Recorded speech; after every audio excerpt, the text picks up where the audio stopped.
ఓకబంతి పూలు ఉంటాయి చూసారా, అలా ఉన్నాయి కదండి. ఏదో ఊలు బంతుల్లాగా ఎంత బాగున్నాయో, ముట్టుకుంటే స్మూత్గా భలే ఉన్నాయండి, ఏదో దూది పువ్వుల్లాగా. ఇవేమో ఏవో చామంతి పువ్వుల్లాగా ఇక్కడ. ఇవన్నీ కూడా ఆస్టర్ ఫ్లవర్సే. ఇది వరకు చూపించారు కదండి, పాపం ఇప్పుడు అన్నీ కలర్ అంతా పోయి ఎండిపోయినాయి. ఆ పాత క్లిప్పింగ్ ఉంటే దీనికి యాడ్ చేశానమాట. ఎన్నిసార్లు చూసినా కానీ భలే అనిపిస్తాయండి ఈ ఆస్టర్ పూలు. ఇప్పుడు ఇవి కూడా చాలా అందంగా ఉన్నాయండి. ఊలు అది గుట్రంగా బంతుల్లా చేస్తారు కదండి, అలాగా ఊలు బంతుల్లాగా.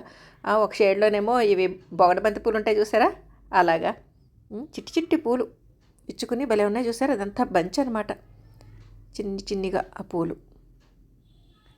మనకి ఎండ అది బాగా ఉంటాయండి, చుట్టుపక్కల ఏ మొక్కలు లేకపోతే ఇవి కూడా ఇందాక చూశారు కదా, పెద్ద పెద్దగా పూసినాయి పూలు, అంతంత సైజు అయ్యావండి. ఇవన్నీ ఒకసారి వేశాను మొక్కలు, కాకపోతే ఇరుకిరుగ్గా ఒకటే చోట వేసేయడంతో వీటికి ఎక్కువ ఎదిగే అవకాశం లేక మొదలైపోయినాయి పూలు. అది మొన్న పూసిన పువ్వు అండి. పాత ఫ్రిడ్జ్ కంటైనర్లో మేము కిచెన్ వేస్ట్ అని అవి ఇవి వేసి నింపాం కదండి.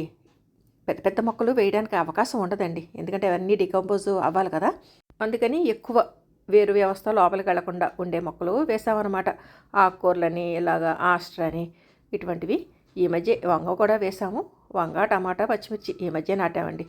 ఈ ఆస్టర్ పువ్వులు మాత్రం ఏవో చామంతి పువ్వుల్లాగా, బొగడబంతి పువ్వుల్లాగా, ఊకబంతి పువ్వుల్లాగా, సన్ఫ్లవర్స్ లాగా, రంగురంగుల సన్ఫ్లవర్స్ లాగా, ఇలాగా రోజుకి ఒక రకంగా అంటే షేడ్ మారిపోతూ, అలాగే ఒక్కొక్క మొక్క ఒక్కొక్క పువ్వు తీరు, అంటే కొన్ని ముద్ద, కొన్ని రేఖ, కొన్ని ఇలాగా చాలా బాగున్నాయండి ఈ పూలు. అన్నిటికంటే ఇంపార్టెంటు చీడపీడలు రాలేదండి. ఇప్పుడు బంతి మొక్కల కన్నా ఒక్కొక్కసారి వైరస్ ప్రాబ్లము ఇటువంటివన్నీ వచ్చేస్తాయి. అటువంటి ఏ ఇబ్బంది లేకుండా చక్కగా పోస్తున్నాయి.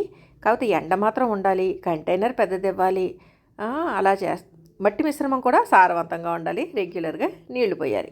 ఇటువంటి సేవలు చేస్తూ ఉన్నాం అనుకోండి, ఇలాగా రకరకాల రంగుల్లోనూ రకరకాల రూపుల్లోనూ. ఇది ఇంకొక రకంగా ఉంది చూసారా, కొంచెం లోపల ఎల్లో కలర్ ఎక్కువ కనిపిస్తుంది. ఇది ఫస్ట్ ఫ్లోర్ టెర్రస్ గార్డెన్లో పూస్తున్న పువ్వు అండి. శంఖం పూల తీగ దాంట్లోనే వేశానన్నమాట. మీరు గమనిస్తే వాటిల్లోనూ వీటిల్లోనూ జాయింట్గా వేసిన మొక్కలు పెద్దగా పూయట్లేదండి, విడిగా సెపరేట్గా వాటికి మాత్రమే కుండి ఏర్పాటు చేసినప్పుడు ఇదిగోండి ఇలా నిండుగా విరపూసినాయండి.